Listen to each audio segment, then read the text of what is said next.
Les vraies voix Sud Radio, 17h-20h, Philippe David. C'est Pierre. Au revoir, président. Au revoir, président. Je me tire, je ne demande pas pourquoi je suis parti sans motif. Parfois, Vous avez reconnu le début, c'était la personne qui avait gagné à l'euro-million et qui arrivait déguisée devant les directeurs de son entreprise. Et oui, aux USA, c'est le Big Quit. Ça se dit comme ça, la grande démission. Et ça arrive en France. En novembre 2021, 4,5 millions d'Américains ont donné leur démission et plus de 620 000 Français au troisième trimestre 2021. Le marché de l'emploi est plus dynamique et surtout, beaucoup de salariés ont été déçus du comportement de leur employeur durant et après la crise sanitaire. Gros problème pour certains secteurs qui voient les départs se multiplier et qui n'attirent pas de nouveaux bras pour aller travailler. D'où notre premier débat. Avez-vous envie de quitter votre entreprise? Et vous êtes désormais 51,4% à dire oui. Avec nous, quelqu'un qu'on connaît très bien sur Sud Radio, Jérôme Laverny, directeur du réseau national des missions emploi. Jérôme Laverny, bonsoir. Bonsoir Philippe. Bonsoir. Est-ce que finalement la pandémie n'a pas été un moment de rupture dans le rapport des gens avec le et leur travail? De rupture, je n'irai pas jusque-là, en tout cas de révélateur, ça assurément, que ce soit dans le sujet qui nous réunit aujourd'hui, c'est-à-dire cette grande démission, mais sur d'autres également, le télétravail, la question du management. Alors, pour en venir à cette histoire de grande démission, d'abord, de quoi est-ce le signe? De quoi précisément est-ce le révélateur?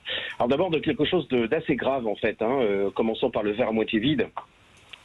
Aujourd'hui, recruter en France, c'est très difficile. Et c'est la raison pour laquelle, si l'on peut quitter son entreprise, si l'on veut quitter son entreprise, c'est qu'on le peut.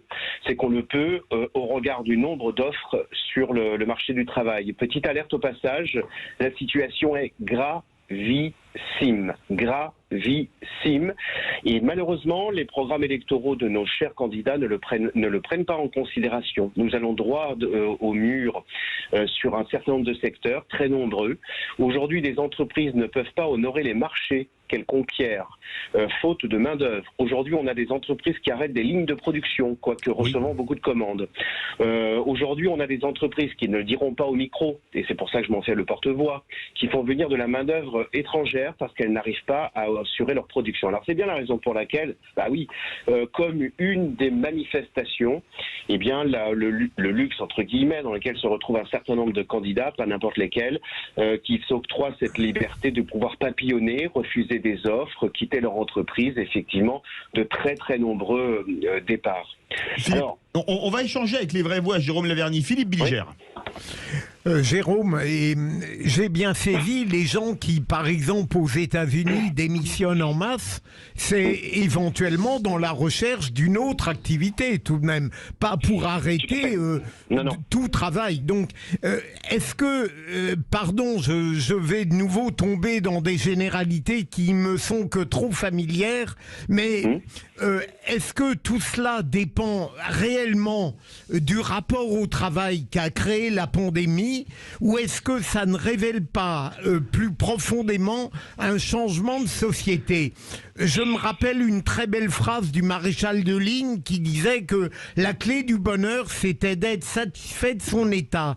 Est-ce qu'on n'est pas passé d'une société qui, globalement, dans ses éléments les plus modestes comme dans les plus importants, était satisfaite de son état, ne songeait pas à quitter son activité, dans une société qui, par une sorte d'exacerbation et d'impatience, est prête à quitter une activité pour aller vite vers une autre? Jérôme Laverny. Oui, j'insiste. Première révélation, il y a de grosses tensions sur le marché du travail et si beaucoup de gens démissionnent, c'est qu'ils savent très bien qu'ils peuvent retrouver du travail et Philippe Bilger a 1000 fois raison. C'est aussi pour retrouver du travail et Philippe a 2000 fois raison. Il y a aussi derrière tout cela la manifestation effectivement d'un changement de société. C'est déjà ce qu'annonçait, ce que laissait présager, ce qu'analysait très bien l'ouvrage de Jérôme Fourquet et Jean-Laurent Casselli, qui, comme un fil rouge, essaye d'apporter la démonstration que nous sommes passés d'une société de production à une société de consommation. Les conséquences sont multiples et sur le marché du travail, eh bien, on papillonne, on consomme. on consomme. C'est aussi manifestement la révélation qu'il y a dans le management aussi cette perspective de changement de société. Je crois qu'il faut revoir la copie d'un certain nombre d'entreprises. C'est pas tout à fait juste qu'elles ont mal géré le Covid. Elles l'ont fait le mieux possible dans la diversité que revêt la multiplicité des entités, ça va de soi, mais elles l'ont bien fait. Non, c'est qu'il y a un rapport au travail effectivement qui évolue, un rapport au travail dans son rapport aussi à la vie privée. Les entreprises ne peuvent plus se borner à agiter de bonnes intentions pour garantir un bien-être qui relève parfois simplement de la vie privée, à offrir des bonbons Haribo et des matchs de baby-foot. Quand les horaires sont absolument terribles. Philippe Bilger, je fais référence à un secteur qui vous est très familier. Est-ce que le pire employeur de la Terre n'est pas un cabinet d'avocats en droit social? C'est à se demander lorsque l'on voit parfois les horaires pratiqués et cette espèce de comment dire de pratique qui a voulu que il fallait partir très tard, sinon pas d'honorabilité à l'exécution de son travail. Bon, là maintenant il faut revoir un peu la copie. Les entreprises se rendent compte également que ce n'est pas le seul critère de la rémunération qui peut non seulement attirer des gens, mais les conserver. On voit des entreprises, des multinationales offrant des rémunérations, mais franchement absolument mirifiques, mais qui quand même perdent des gens. Donc c'est bien aussi le signe que voilà, on ne peut pas laisser les gens perdre leur vie à la gagner, même à la gagner de façon démesurée. Là encore une fois, beaucoup de cabinets d'avocats offraient des rémunérations complètement dingues, astronomiques, en se disant voilà, les gens sont corvéables à merci, puis ils ont qu'à fermer leur bouche, c'est comme ça et pas autrement. Non, maintenant ça fonctionne plus comme ça. Françoise Degois. Moi, je voulais vous faire part d'une expérience tout à fait personnelle. Je donne des cours à des jeunes élèves journalistes et je suis arrivé avec un a priori un peu sévère du haut de mes 50 ans, 55 ans même, 56 ans, sur le mode, écoutez, moi à mon époque, pigiste, taillable et corvéable, etc. Et puis je suis un peu descendu de mon cheval et je les ai écoutés. Et j'ai compris aussi que cette génération, que notre génération peut avoir tendance à traiter de feignasse ou oui, enfin à mon époque, nous on disait pas non, mais je pense que elle a des aspirations que nous on n'a pas osé avoir. Je vais jusqu'au bout, c'est-à-dire que je voyais un jeune homme qui me disait ok, je fais des piges, mais moi c'est très important pour moi aussi de pouvoir faire du théâtre parce que je sais qu'avec ma compagnie de théâtre on va jouer et que ça va rendre des gens heureux. Donc je commence à réfléchir sur cette génération qui crée des valeurs autrement. Pour elle, la création de valeur, c'est pas forcément gagner énormément d'argent ou plus d'argent, pas forcément. C'est aussi créer d'autres types de valeurs. C'est-à-dire que, bien sûr, je vous fais toujours marrer avec mes nouveaux indices du bonheur, du PIB, etc. Qu'est-ce qui est la richesse d'un pays?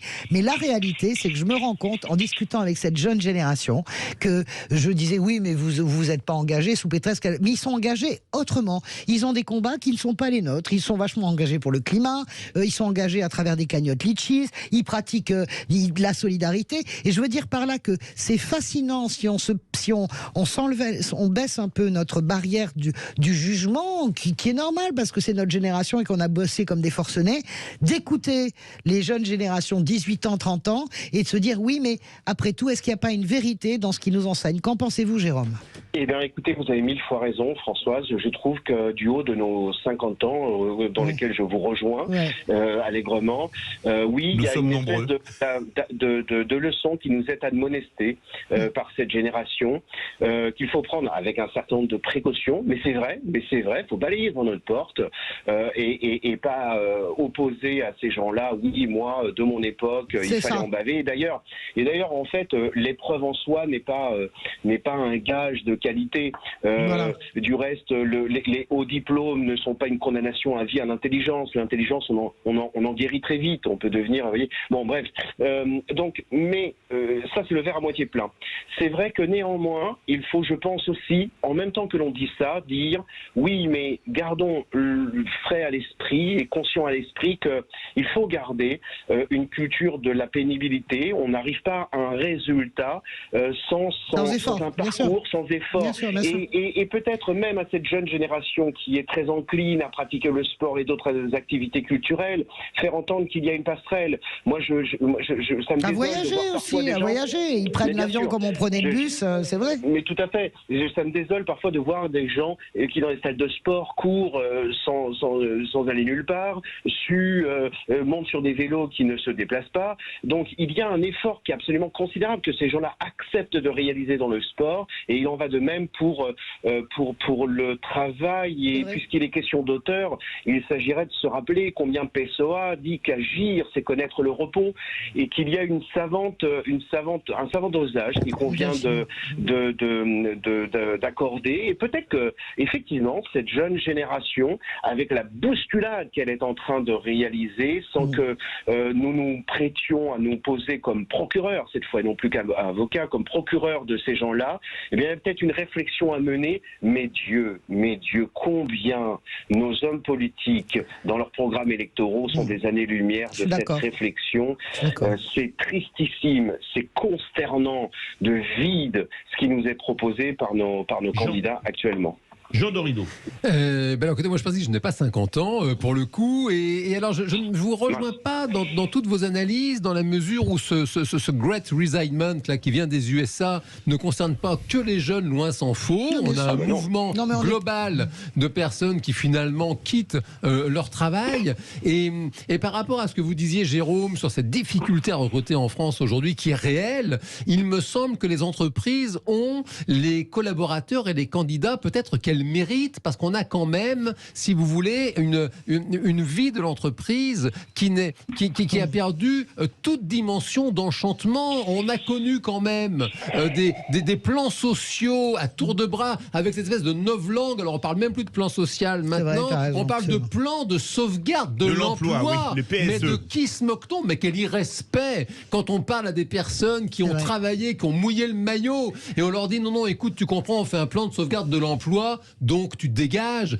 Et donc, si vous voulez, je crois que les entreprises françaises ont été un peu des enfants gâtés, parce qu'elles ont eu justement une France avec un chômage de masse, des millions de chômeurs, avec une espèce de discours qui dure depuis 40 ans. Si vous n'êtes pas content, vous n'avez qu'à partir, sachant très bien que la personne, précisément à l'époque, ne retrouverait pas d'emploi. Et donc, à l'arrivée, maintenant que les choses, Dieu merci, commencent à changer, eh bien, elles ne peuvent plus recruter parce qu'elles ne savent pas faire rêver leurs employés. Et puis, on pourrait aussi continuer sur la taylorisation du travail, un travail qui perd complètement tout son sens, qui ne rime à rien. Les temps modernes de à l'arrivée, Chaplin. enrichir des actionnaires.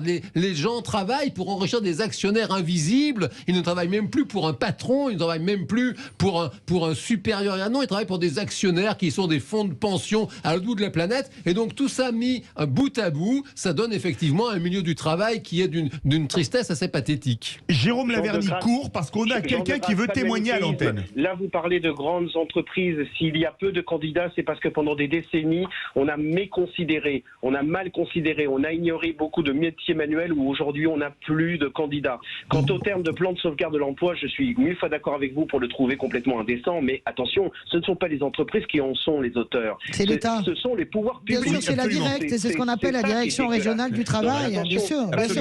Je voulais juste en une seconde sur la fierté de l'atelier. Je suis très touchée de ce que dit Jean.